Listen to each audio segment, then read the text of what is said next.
from the Don and Lorena Meyer studio at the University of Nebraska-Lincoln College of Journalism and Mass Communications, this is Nebraska Nightly. Good afternoon and welcome to Nebraska Nightly. I'm Andrew Swanson. And I'm Hudson Carrico. UNL is 2 weeks away from the December 5th deadline when the Board of Regents will vote on budget cuts proposed by Chancellor Rodney Bennett. As campus prepares for a nearly $27 million cut in funding, the Faculty Senate met to potentially issue a formal vote of no confidence in the Chancellor. Nebraska Nightly's Evan Donlinger was on East Campus at the meeting with more details. Good afternoon. Today, the UNL Faculty Senate voted in near unanimous 60-4 in a vote of no confidence in Chancellor Rodney Bennett. After the vote, we spoke with the president of the Faculty Senate, John Schrader, and he had this to say. And if we don't build a community and we don't have leadership that looks 5 years down the road, 10 years down the road about what this university is going to be, and then ask for help from the faculty, from the students, from the stakeholders to help them craft the vision of this university, then we're going to be back at this next year and the year after and the year after. If we don't get innovation, we don't get leadership, if we don't get somebody with some ideas about what happens in higher education and we don't get them soon, it's going to be too late. No actual action. However, it's urging the office of the president and those above to take action in whatever they see fit for Chancellor Rodney Bennett. Back to the desk. It's been cloudy most of today, and it looks like summer is losing its grip here in Nebraska. Nebraska Nightly forecaster Mitchell Brandt joins us on the weather wall. Mitchell, tell us, is snow on the way? Hey guys, we're not looking at any snow yet. We'll get to some specifics about the snowfall this year. Right now we're looking at about 45 degrees, about a 10-mile-an-hour wind. It feels about 39 degrees outside. Tonight we're looking at 36 degrees outside, and again, there's a little bit of wind. Tonight only about 5 miles an hour, so it shouldn't feel as cold, but we're going to feel about 33, 32, somewhere in that freezing temperatures range, but it won't actually be there. Tomorrow we're looking at a nice 58 degrees. Again, we've got about a 10-mile-an-hour wind, so it'll probably feel about 52 degrees, but again, for this time of year, it's not some bad weather. We'll take a look at the statewide highs today. Shadowing all the way out there, 51 degrees. Kearney, 44. Lincoln in the capital city, 47 degrees.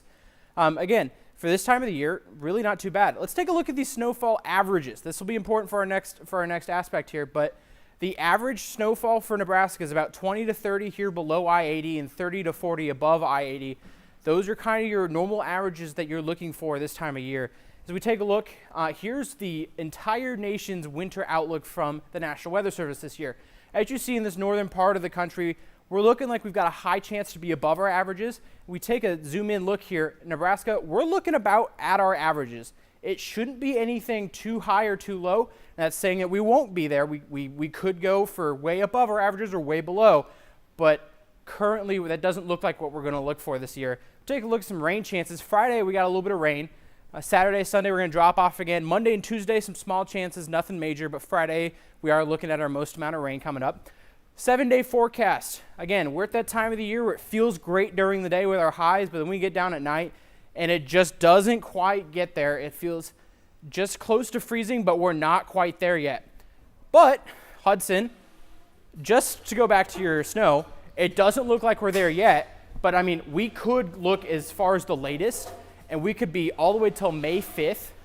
That could be the latest that we've ever seen snowfall here in Lincoln, but May 5th could be your next date.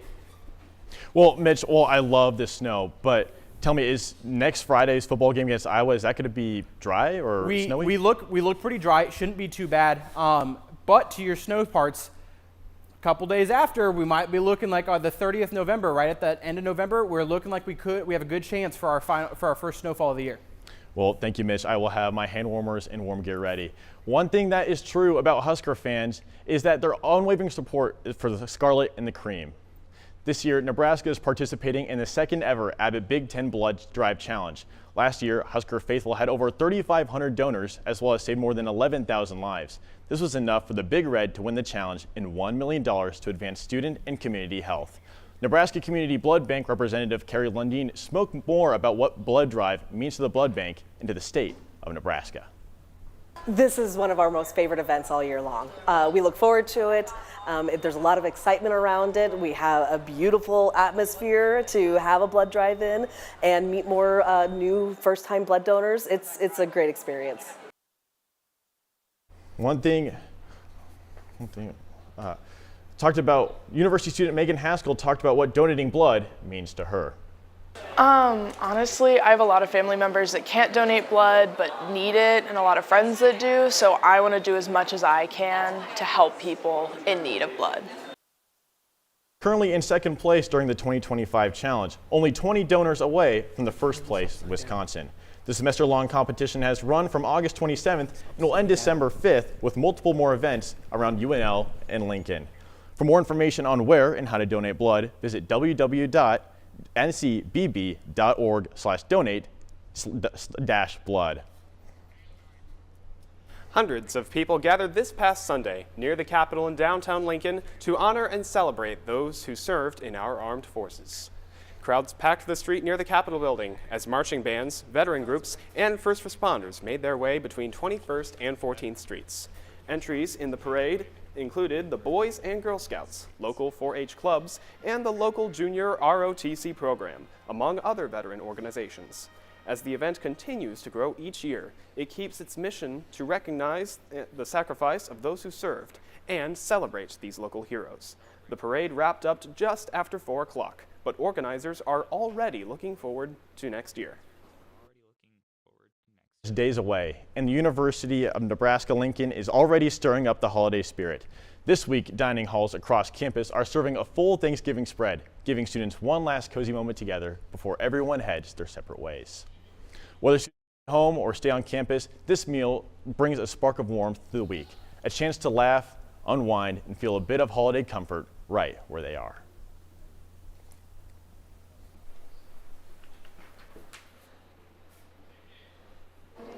Yeah, so we are very lucky on this campus. Everybody is a big Thanksgiving fan. So we have an annual tradition in our All You Care to Eat dining centers where we do a Thanksgiving meal. This year it's going to happen on Thursday, November 20th. So a little bit ahead of the holiday, but we're hoping to catch as many students as we can. And it's just a really great opportunity to come and get that traditional Thanksgiving meal. UNL Dining Services aims to make sure every student feels at home this holiday season. For details on this year's Thanksgiving meal, visit Dining Services online at dining.unl.edu. Coming up, the United States House of Representatives voted today on the release of the Epstein files. And a new strain of the flu could indicate a severe flu season. Stick with us. Stand up till you win. Stand up till you win. Stand up till you win.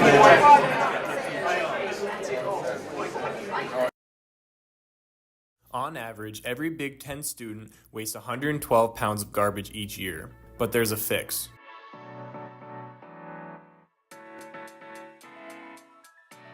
Make sure you use an Aussie when you dine in and be a part of the change.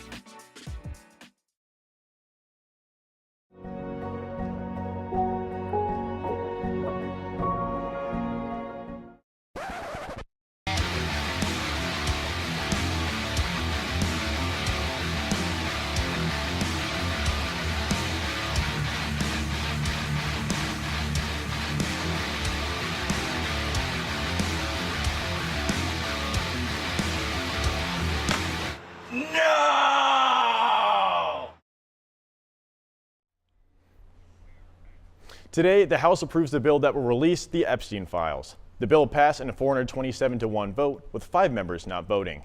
The member that voted against it is Congressman Clay Higgins of Louisiana. The near unanimous vote is a culmination of a months-long effort led by a bipartisan group of House members that initially faced deep opposition from House leadership and the president. The bill will now go to the Senate. Senate Majority Leader John Thune says the bill could be approved by the Senate leader later tonight. If it passes, it will go to President Trump for his signature. Flu season was bad last year, and we could be in for a repeat. The likelihood of a second severe flu season in a row is because of lagging vaccinations and a new mutated strain.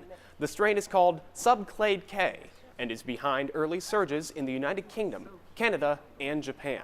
Last winter, the U.S. had its highest rates of flu hospitalizations in nearly 15 years. At least 280 children died of influenza, the highest number on record going back to 2004. Next up, Emmett Johnson contends for an award many running backs strive for. Plus, a look into the Nebraska High School Sports Hall of Fame.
Welcome back to Nebraska Nightly. I'm Matthew Mills. Nebraska football is coming off a bye week and is set to face Penn State on Saturday night. The last time we saw the Huskers on the field, running back Emmett Johnson showed up and showed out. Against UCLA, Johnson had over 200 yards from scrimmage. His impressive season has gained him national attention. Earlier today, Johnson was named one of the 10 semifinalists for the 2025 Doak Walker Award, which goes to the nation's top running back. Johnson ranks in the top 5 nationally in both rushing yards and yards from scrimmage entering this week. 3 finalists for the award will be announced from 1 week from today. Johnson has enjoyed the national attention, but credits much of his success to those around him.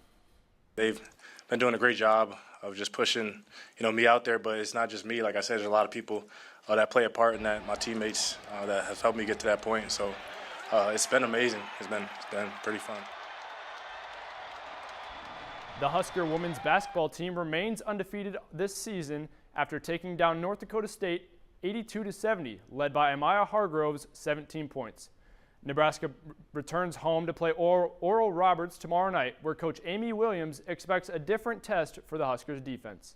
It's just a completely different style of play that we're going to be playing tomorrow. So for us to be able to shift our defensive philosophy that quickly, but to finish defensive possessions with rebounds, and that's where we really need to make the biggest gains right now. Center, there have been some very competitive basketball games being played. The fall semester basketball playoffs are taking place as the semester winds down.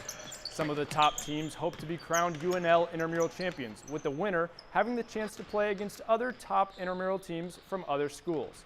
Students can participate in over 70 sports throughout the year, including basketball, volleyball, flag football, pickleball, and slow pitch softball.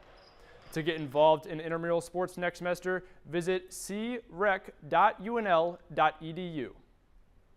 At the NSAA Hall of Fame, the best of the best that have ever played competitively in the state are honored. From record holders to professional athletes, jerseys, helmets, and photos deck the walls inside the hall, and the museum finds its home right here in Lincoln. Sports Director Trey Marler and myself checked out all the Hall of Fame has to honor last week, and Trey brings us the full story from inside. Honor the past and inspire the future is the motto at the Nebraska High School Sports Hall of Fame, and they live by that every day. This is just a place for all Nebraskans, and Nebraskans do love their sports. And we say this very much very humble, but this is the best high school sports Hall of Fame in America. And we've had people from California, Florida, Texas, Connecticut, all over the country that have said, we don't have anything like this place. The museum features 7,000 square feet, dedicated to the most prestiged athletes that have ever played in the state of Nebraska, such as Alex Gordon, Peaches James, and Gail Sayers. Don't plan on walking in here and just spending a half hour. We just got done with the passport program through the tourism, and so many people came in there and walked through for an hour, and they walked out and their eyes are, and they go, there's no way you can look at everything in there. Now this isn't your standard exhibit. The interactive elements are what make the NSAA Hall of Fame so unique. For example, there's a putting green. You can get your shots up on the basketball court. Or you can hit home runs on the baseball diamond. Everything in here is touchscreen. And that includes, we have a football display over there that is an interactive game featuring six-man football. Six-man football originated in Nebraska. We have an interactive volleyball game, which we just put up about 2 weeks ago, and it's really cool, where you can volley and you can spike and you can serve.